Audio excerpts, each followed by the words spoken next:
30. Juli, Trainingsauftakt bei Borussia Dortmund. Ja, es geht wieder los und es ist nichts. Wir sehen nichts.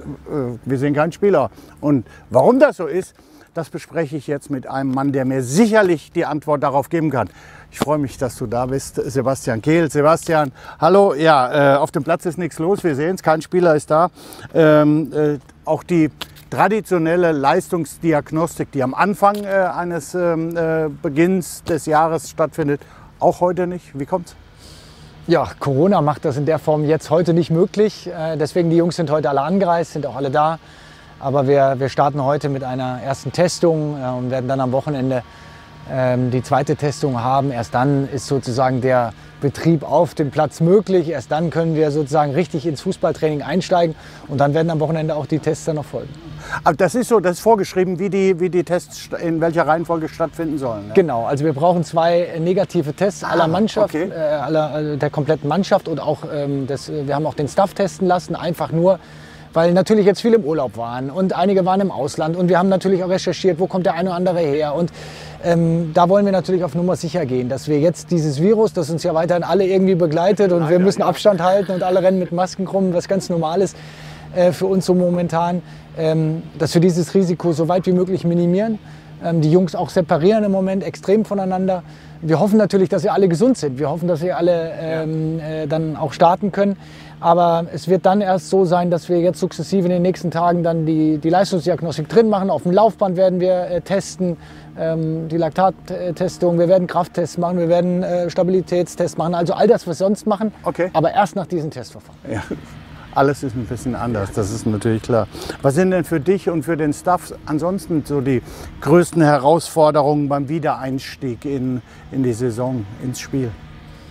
Nun ja, für mich gibt es mit Michael zusammen natürlich viele Herausforderungen. Wir werden weiter den Markt beobachten. Wir haben noch ein paar Themen, die uns natürlich in den nächsten Tagen noch begleiten werden. Der Transfermarkt ist noch ziemlich lange offen in dieser Saison. Das ist auch erstmalig bis 5. Oktober, ist wirklich eine lange Zeit. Wir müssen uns also auf diverse Dinge einstellen. Ich weiß gar nicht, ob das gut oder schlecht ist. Ja, gut, das hat natürlich ein bisschen damit zu tun, dass andere Ligen deutlich länger gespielt haben. Und, also ich hätte es nicht gebraucht, wir hätten es nicht gebraucht. Wir sind relativ klar auch in unseren Gedankengängen und trotzdem vorbereitet. Aber das sind eigentlich so die Themen, die ich mit Michael im Moment habe. Und natürlich schauen wir uns um.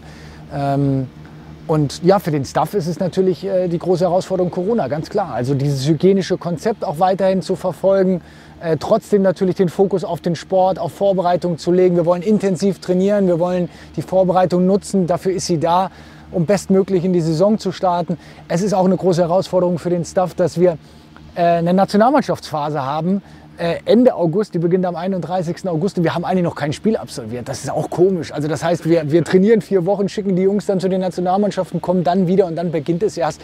Also es wird dieses Jahr alles ein bisschen anders. Aber nichtsdestotrotz sind wir sehr ambitioniert. Ich habe ein gutes Gefühl drüben. Die Jungs sind auch begeistert und wir wollen in diesem Jahr was bewegen.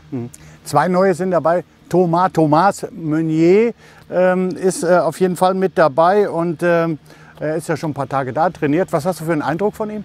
Ja, ich kenne Thomas jetzt schon ein bisschen länger. Wir haben natürlich ein paar Gespräche schon geführt. Er ist jetzt auch schon im Lauftraining. Er hat natürlich die große Herausforderung für sich selber, dass er sehr, sehr lange mit Paris nicht gespielt hat. Die französische Liga wurde dann abrupt unterbrochen. Seitdem hat er eigentlich keinen Ball mehr am Fuß gehabt.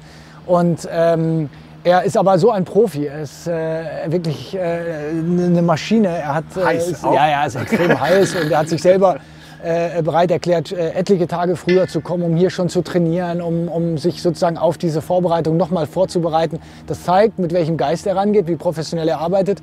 Wir freuen uns auf ihn. Solche Jungs brauchen wir natürlich. Und dann gibt es natürlich noch Jude Bellingham. Da ist allerdings eine ganz andere Situation. Er hat sehr lange gespielt, bis vorletzte oder letzte Woche. Und da müssen wir, obwohl er sehr jung ist, sicherlich Obacht geben, dass man da nicht überpaced, oder? Absolut. Das ist auch eine Herausforderung jetzt für den Staff und die Medizin und die Athletik, das zu steuern mit dem Trainerteam.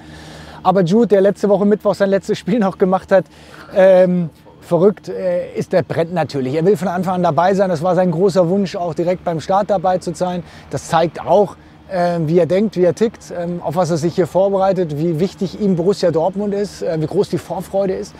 Wir müssen es aber natürlich gut auspendeln, denn der Junge hat ein Jahr hinter sich in England, auch sehr lang gezogen, das nicht ganz einfach war für ihn. Und deswegen werden wir es in der Vorbereitung dementsprechend kompensieren. Ja, Sebastian, es ist der Auftakt in eine neue Saison und das ist natürlich wie immer jedes Jahr erneut spannend für dich. Jetzt inzwischen nach 5 Jahren, in Anführungsstrichen Fußballrente, der Neustart. Bist du mittlerweile ganz froh, dass du die Vorbereitung von außen betrachten kannst oder wärst du noch gerne so ein bisschen mit dabei? Ja, ist richtig. Mein letztes Spiel für Borussia Dortmund liegt jetzt schon ein paar Jahre zurück. Trotzdem kann ich mich natürlich noch gut daran erinnern. So ein Spiel vergisst man natürlich nicht. Aber ja, der Abstand ist natürlich jetzt da. Die Distanz ist immer größer geworden. Trotzdem versucht man natürlich auch noch eine enge Bindung zu den Jungs zu behalten und das Gefühl auch nicht zu verlieren. Ich glaube, das verliert man sein ganzes Leben nicht. Man weiß, wie die Jungs ticken, man weiß, wie sie denken. Aber jetzt im Urlaub bin ich zwar auch ein paar Mal gelaufen, aber ich musste keinen Pulsmesser anhaben. Ich musste auch keinen Richtwert erreichen. Deswegen, da war ich nicht böse drum. Versuche mich natürlich trotzdem ein bisschen fit zu halten. Ja, und andere Herausforderungen warten auf mich. Aber es macht mindestens genauso viel Spaß. Am Montag Saisoneröffnung. Ja. Wann wird die voraussichtlich stattfinden? Ja, wir werden Montagmorgen, Vormittag ins Training einsteigen. Werden wir mit dem Trainer heute jetzt noch mal genau absprechen. Und ja, dann denke ich, werden die Jungs von alleine gelassen. Die freuen sich wieder, den Ball am Fuß zu haben. Die ganzen Läufe, die sie ja in der Vorbereitung im Urlaub machen müssen, die haben die Jungs satt. Das wird natürlich auch immer noch mal hier auch begleitend sein oder auch in Bad Ragaz. Aber ja, dann geht es wieder los und dann werden wir eine intensive Trainingswoche hier erstmal in Dortmund haben. Es ist kein öffentliches Training, deshalb werden wir das Training komplett live streamen. Also da könnt ihr euch drauf freuen. Interessante Gäste, interessante Gespräche. Voraussichtlich 10:30 Uhr mal auf der Internetseite schauen, wann es genau stattfindet. Da freuen wir uns auf jeden Fall drauf. Vielen Dank, Sebastian. Wir drücken die Daumen für diese Saison. Vielen Dank, dass du dir die Zeit genommen hast. Tschüss, macht's gut. Das war's, der Nobby und der Sebastian. Tschüss.